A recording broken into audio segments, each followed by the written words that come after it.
Hello everybody, this is Zach's at it again.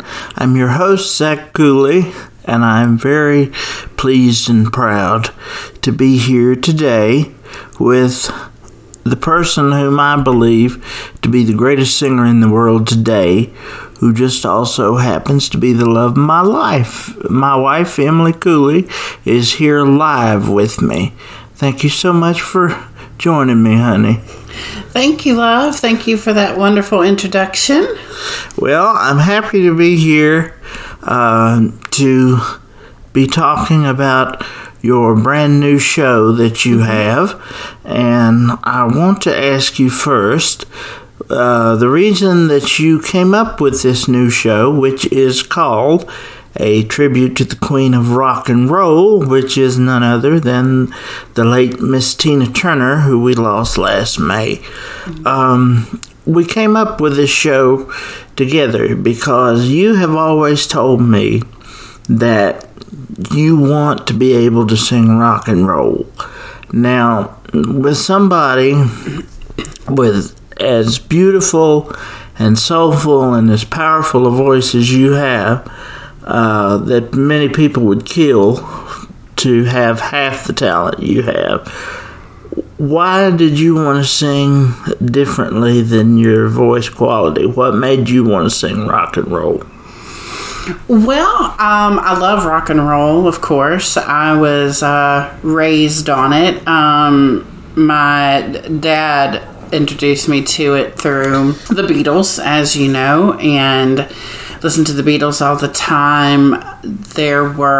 He also played Jimi Hendrix, Led Zeppelin, those groups that really were pioneers, I would say, in the rock and roll industry. And it's a challenge, not many women sing rock and roll, true rock and roll.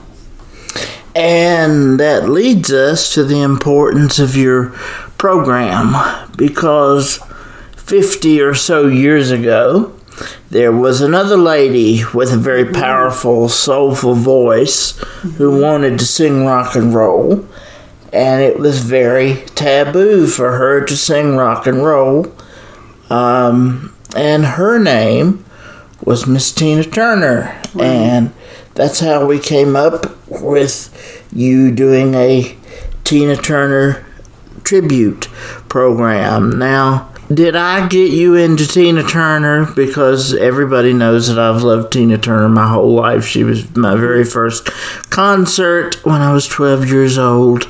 The greatest female performer of all time. Did I get you into Tina Turner, or were you a Tina Turner fan before? No, I actually was not. And when I first listened to her, years ago, I hadn't really heard her heavier stuff. And so, no, I was not a fan. So you definitely gave me a very thorough education of Miss Tina Turner. Well, I think that she's been given the name the Queen of Rock and Roll, and she's been given that is a due title for her. Right. But people don't hear Tina Turner do rock and roll. They hear What's Love Got to Do with It, or Private Dancer, or something like that, and they don't hear real rock and roll. But that lady was truly a rock and roll singer. And when you go to her concerts, you would see her taking pop songs and turning them into rock and roll songs. And obviously, you don't have your own band who can do that with the songs that people know from Tina Turner. But if you look at Tina Turner's repertoire, she did a ton of in-your-face rock and roll songs that most people don't know about. And that's what we're doing with your program. You want to talk about why you chose some of the songs you chose for the program? Right. Well, I never really have thought about it until I was, talking about this, but I actually like Tina Turner, want to do rock and roll songs, I'm talking about like, again, like the ones I just mentioned, Led Zeppelin. I also like a little bit of the Rolling Stones. And, you know, I've always wanted to do songs like that. And of course, the Beatles, especially their later music.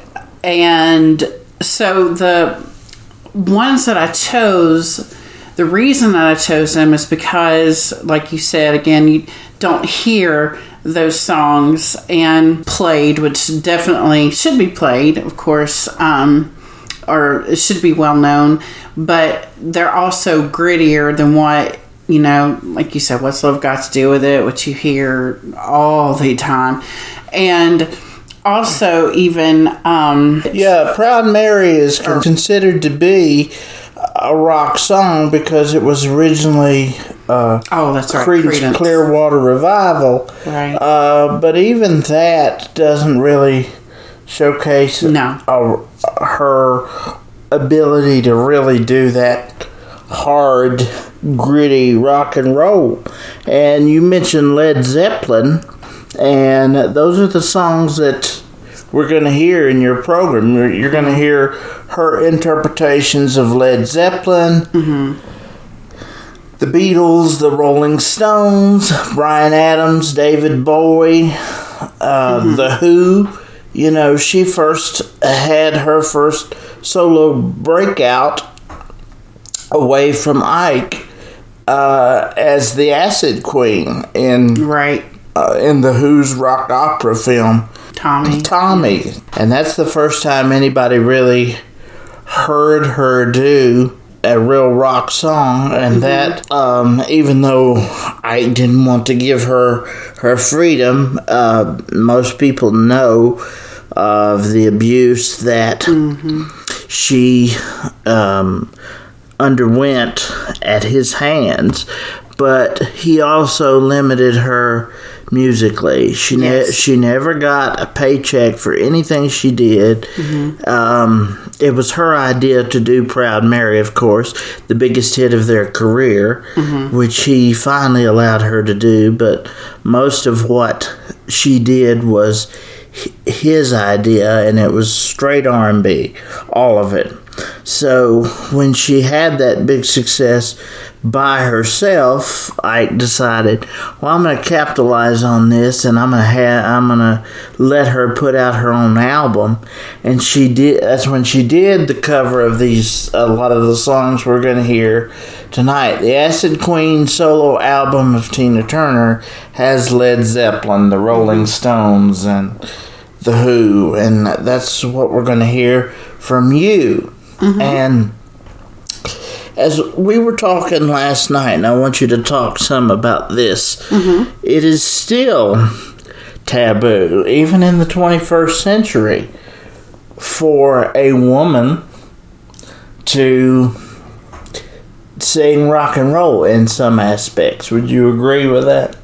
Oh, yes, definitely. I think it's definitely expanding, but yes, I think it's definitely taboo for sure. So what you're saying is that this is a step out of your comfort zone, right? Because you're used to singing very pure alto. You have a ton of soul in your voice, a lot of great blues quality, and gospel quality, where you have a background in singing church music, but as most great soul singers do, but this is a step out of your comfort zone. What kind of message do you want to send to your listeners with this program? Well, I think one thing is that I think just to be uninhibited and to do what you love, and not care what people think. And of course, being a plus size woman or bigger woman, it's even more taboo, to to be out in the public eye, period. And again, that is improving because, it doesn't matter what size you are, how thin, how fat, that sort of thing. Again, and it doesn't matter with any other characteristic that you have. Just do what you love and be confident in it. And again, just be uninhibited. And that's something that's a term that I keep thinking when I think of this upcoming show. But this is also, you want to give that message to other women and other people in the audience. Yes. But this is also a personal exercise in personal growth and confidence for you. Yes, definitely. As a performer. Right. And, I definitely want to, I plan on dancing a lot, moving around the stage a lot. So it'll definitely be a change. But, I've always had it within me. And that's something, too, that Tina Turner, that's part of her message is that, and of course, part of the Buddhist philosophy is that we already have the divine within us. And so that's what I want to communicate as well, is that everything we need is already within us and is, definitely God-given, but that again, I've always had it within me to do, and I've always wanted to do, so why not do it?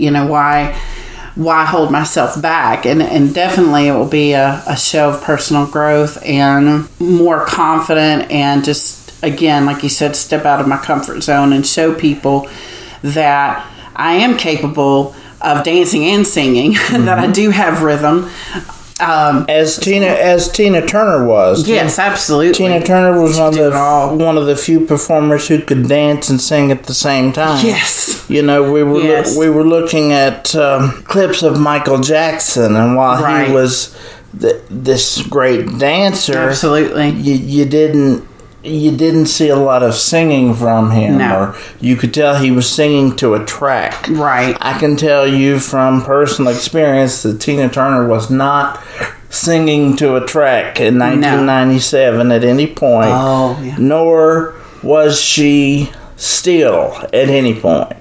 She said at one point, "I'm going to sit down and sing for you," and I think she sang "Let's Stay Together," but most of the time she was up and moving. Mm-hmm. But I'm glad that you mentioned something about her faith, because she converted to Buddhism in the wake of the abuse from Ike was at its height. Mm-hmm. She had nowhere to turn. She had nowhere to go, no one to reach.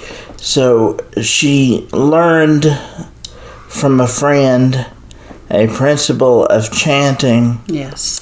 And that in and of itself is how Tina Turner has meant more to you than just a performer that you admire. Oh my God. So do you want to explain a little bit about what you learned in that sense? Right. I remember thinking, like a few months ago, when I was really having a difficult time, and I remember thinking, one of the thoughts that got me through it was like, Tina Turner, if she can do this, if she can overcome what she overcame, then I can too. And she's, definitely a spiritual icon to me.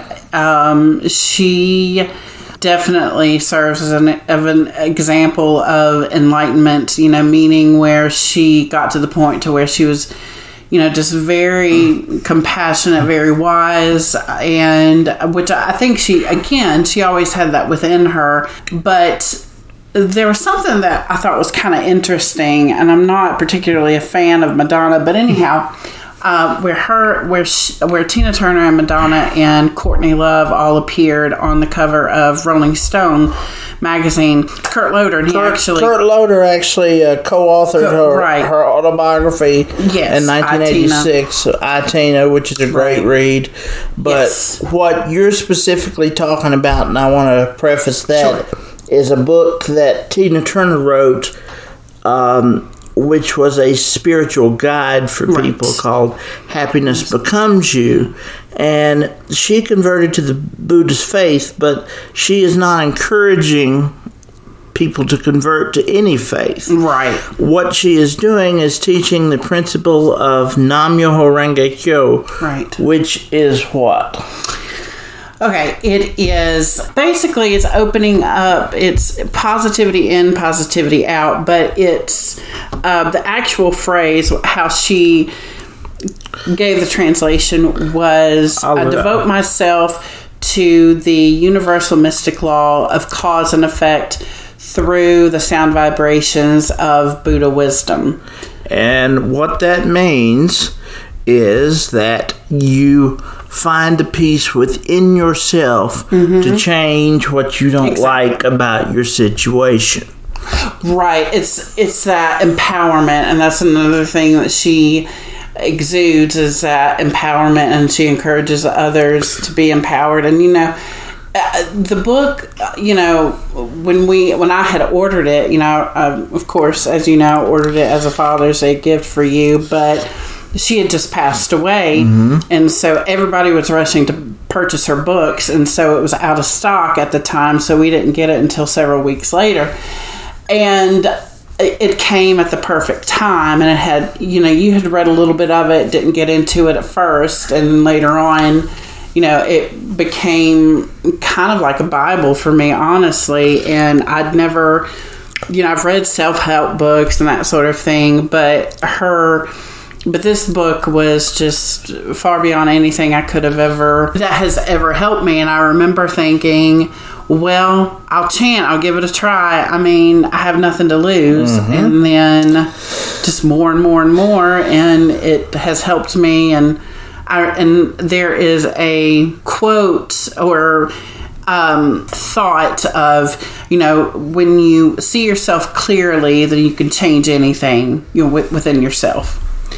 So, and you have seen yourself clearly. Yes. I should preface, we don't want to go too much into to what you've been through, but you have complex PTSD from severe emotional trauma from when you were very young and growing up, and you deal with social anxiety.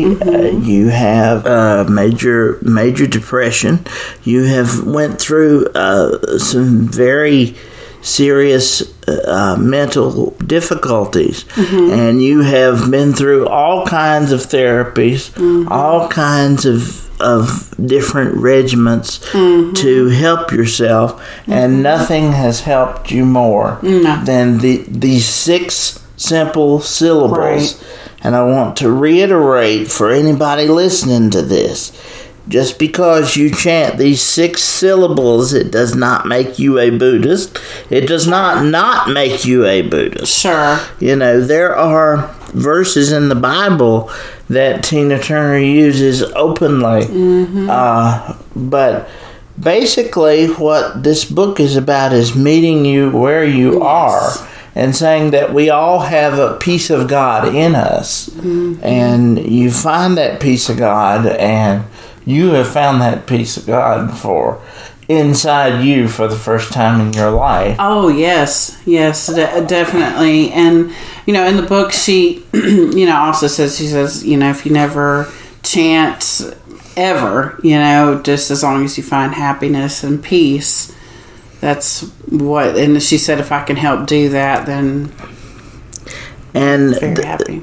And the peace that you have found within yourself has given you enough confidence to return to what you love, which is to be a performer. Yes. And you returned to the local stage last December with a wonderful and very well received Christmas program at Oracle Books, which I thought was wonderful. Everybody thought it was wonderful. You had a great turnout, and I think it was very successful. And I think this program, there seems to be even more people interested in seeing this program, which is going to be at the Withville Moose Lodge on March the 2nd, the day after your birthday, from 7 to 8 p.m. At the Withville Moose Lodge, 1350 West Main Street.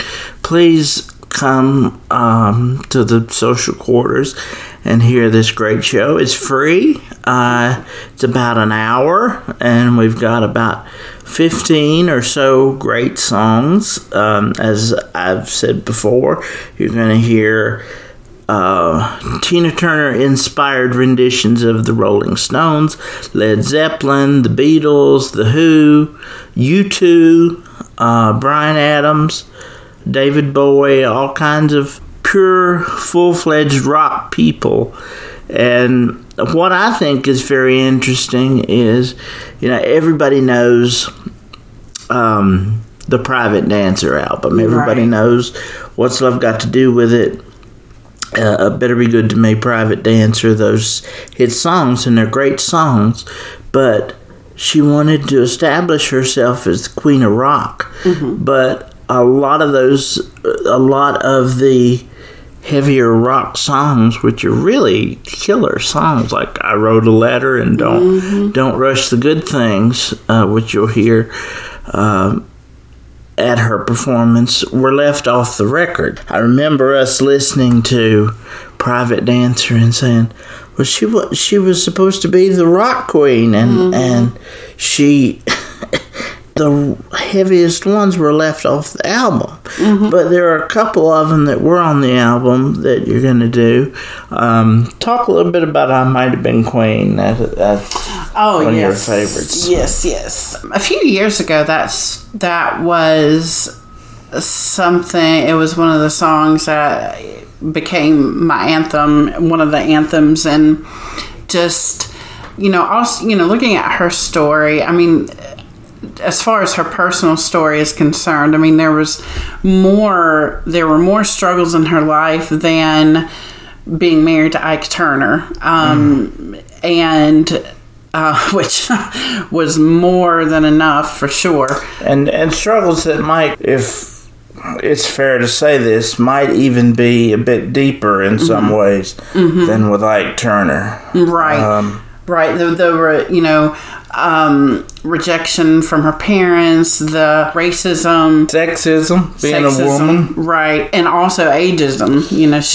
She'd had a career for a long time, had a successful career, but when she talks about her manager Roger Davies, and she went to him, and he didn't know what to do with her or how to market her, because she was a 45-year-old black woman who wanted to do rock and roll, which was unheard of. So, and really kind of virtually unheard of today, actually. But she killed it nonetheless, but she believed in herself and her abilities to be able to conquer that, but yes, her personal struggles were unbelievable. However, her strength was so much more powerful than the struggles that she faced. That's why people don't know about her struggles, because they see the look and they see the confidence and they see the legs and the voice, and they can't imagine that somebody like her would struggle. But right. And the song I Might Have Been Queen, I kind of got off on a little tangent, but it does also, it starts out, talks about, or in the chorus, it talks about a girl in the fields with no name. The song, basically, she did believe in reincarnation, but it talks about, like, in a previous life, how she had to have been queen, and of course, as you say, and as everybody knows, she is the queen of rock and roll, and always will be. But that song reminds me that I am queen too. All women, really. And men are kings, I mean, it's, again, unleashing that power, unlocking that power within yourself. To be the queen or king of your own destiny. Exactly. But I don't know when she officially became the queen of rock and roll, but these people that she was she wanted to outsell the Rolling Stones. She wanted to, and she idolized Mick and Keith and David Bowie, and those people were coming to see her. Right. And they were in awe of her. Right. And now it's time for people in Whitfield to come to the Moose Lodge and be in awe of you. Thank you very much. And your performance. And I can't wait for that. It's going to be at the Moose Lodge, 1350 West Main Street, March 2nd, from 7 to 8. Do come and see this show. As you can see, it's more than just standing up there singing songs. It's a personal triumph. It's a tribute to Tina Turner and her triumphs, and it's going to be an amazing evening. So please come and join us. Thank you for being with me, darling. You're welcome. Thank you for having me. I love you very much. Love you very much. And I'm so proud of your success. Oh, thank you so much. Please come and see us.